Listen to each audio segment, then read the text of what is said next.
Hey, AD. I'm Shonda Rhimes. Welcome to my home. Come on in.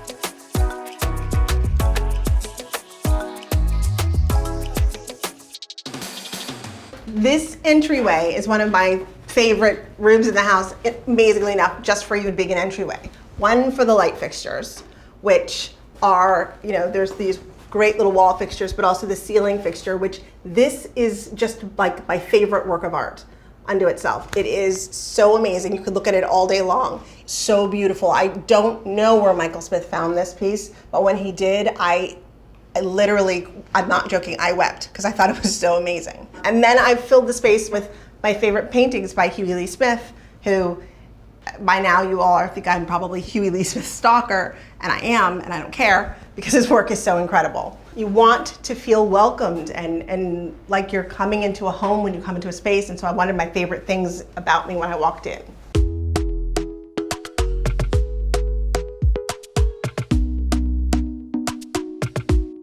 This is my favorite place to be whenever I'm in New York City. It really is like one of the comfiest, coziest places in the world.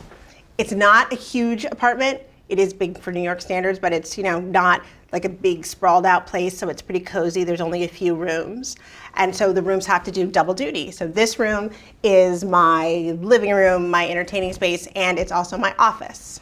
When I bought this place, I didn't have any furniture for this place at all. I'm not like a person who has like a ton of extra furniture. So when I bought this place, I started with the wallpaper and built outwards from there, but I had to acquire every single piece that you see here. It was sort of, every piece was a find, which probably goes with the eclectic nature of it all. I don't know if you've ever had to like sort of start from scratch for something, but it's really hard to put together a space, which is A, why it's nice to have a really great designer like Michael Smith helping you, but B, why it's good to be open and feel like once you pick something that you're obsessed with, that you can be open about how else you put together a room. If you look at all the pillows, none of these pillows seem like they match, but they all do. Once you put them all together, they form a palette that really goes with the wallpaper and pulls the whole room together. I chose pieces mostly for comfort and for simplicity, but also it made it possible to choose things that could be both antique and modern and feel a little bit eclectic. And I could also just sort of go crazy with something like this, but not feel like I had to stick to any one style. Instead, I let the wallpaper really be the choice for the room and let everything else sort of complement it, which was exciting for me. I don't know, if you look up in any of the rooms, all the light fixtures are really special. And this is one of those light fixtures. It is sort of very grand and very bold, but it's also, crystal glass makes it so that it doesn't take over the room, but it does make a statement. And I really love that it made a statement. So it's one of my favorite pieces.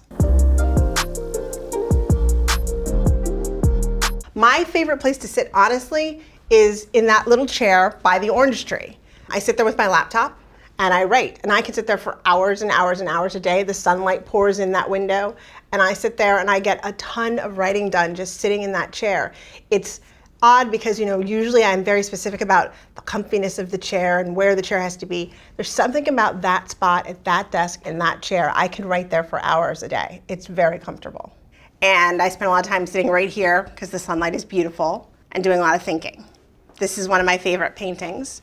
In my other house, I have a lot of paintings by Huey Lee Smith, and so this is another one of the Huey Lee Smith paintings that I have, and I don't know, I like to stare at it. It always makes me think of endless possibility, so I love to look at that. Why don't you come with me and I'll show you my other favorite room, which is the dining room.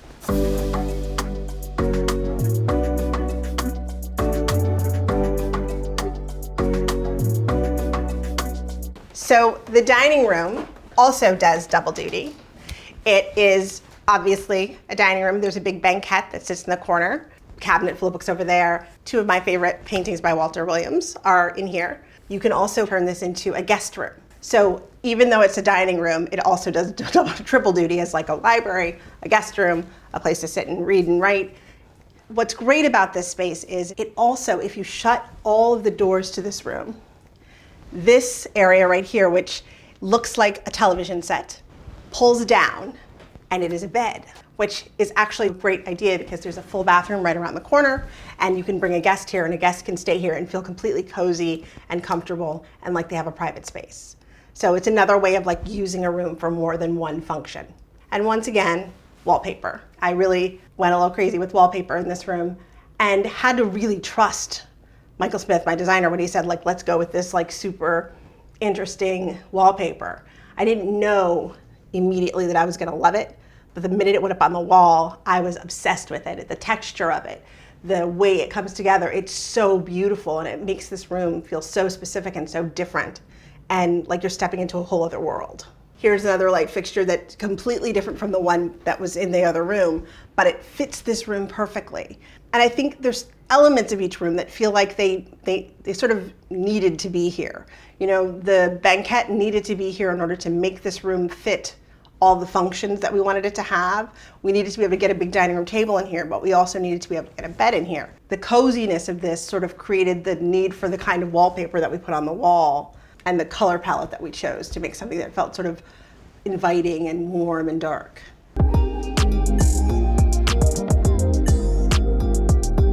I have had the fire on when I've thrown a dinner party, and it does make for a really wonderful feeling in space.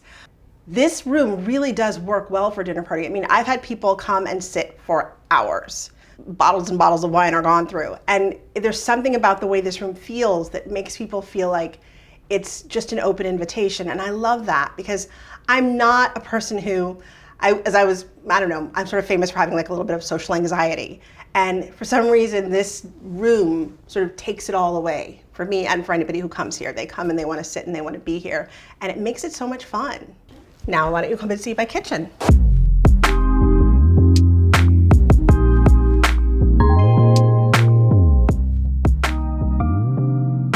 So here's my kitchen, which is completely kind of redone from what was originally here.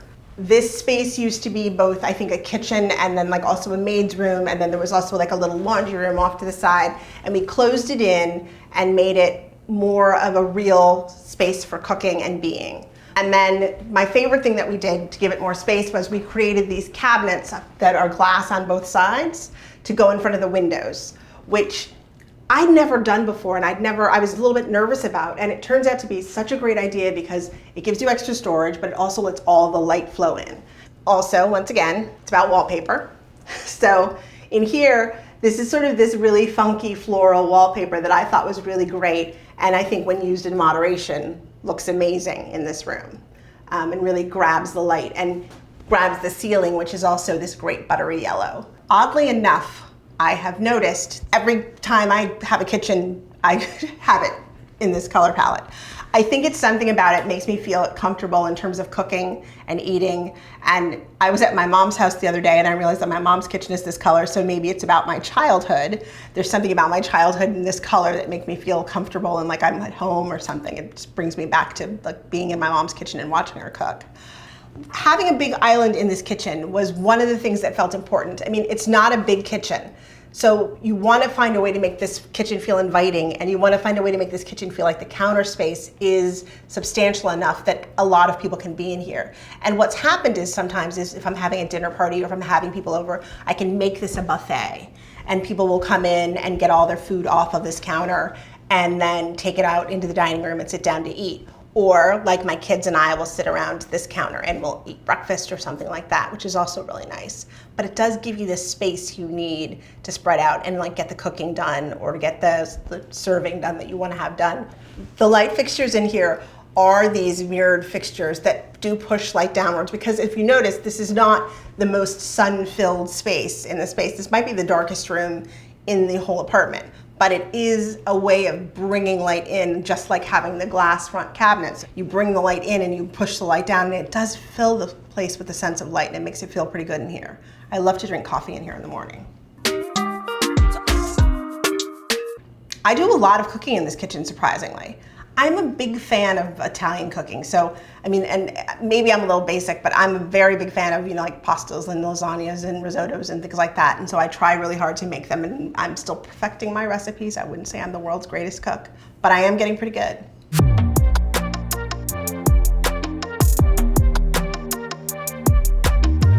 So this room is, I call it the guest room, but in reality, it's just my girls' room.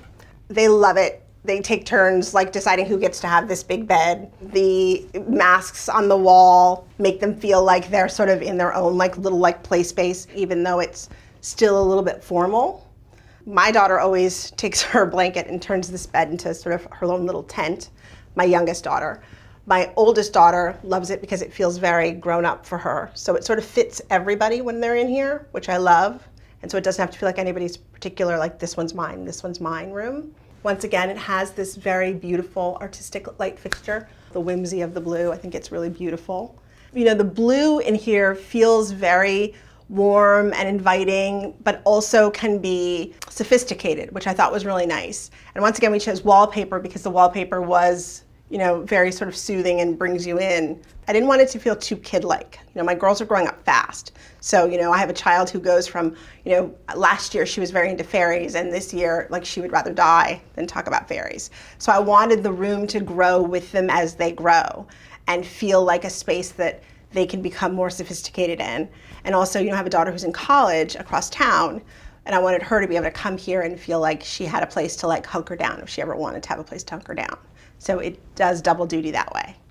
When you're looking this way, you see these incredible masks on the wall, and they're just so beautiful. I mean, they're childlike, but they're also very, very mature. And I thought that they were really interesting. They sort of captured the idea that this was a room that was going to grow from being a room for little kids to a room for sort of tweens to teen girls as we move through time. And I wanted them to have that element for themselves.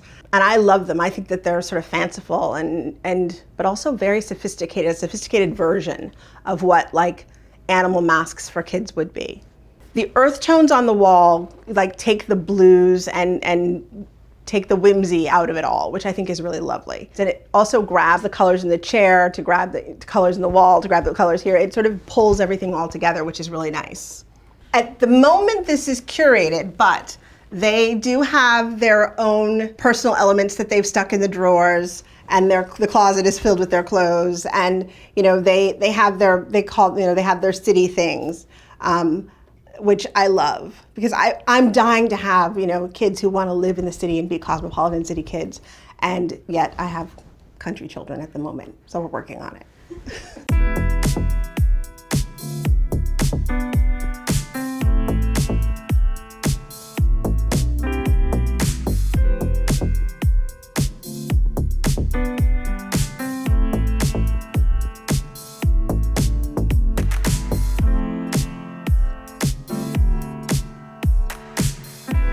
Okay, AD, thank you so much for coming to visit me in my home. I am so glad that you came, but I have to say goodbye now because I have so much work to do to get back to. I have scripts to finish, and if I didn't finish those scripts, you wouldn't have anything to watch on television, I don't think. So I have to say goodbye now and tell you to scoot, but hopefully I'll see you all again soon, and maybe you'll be welcome to come back again next time.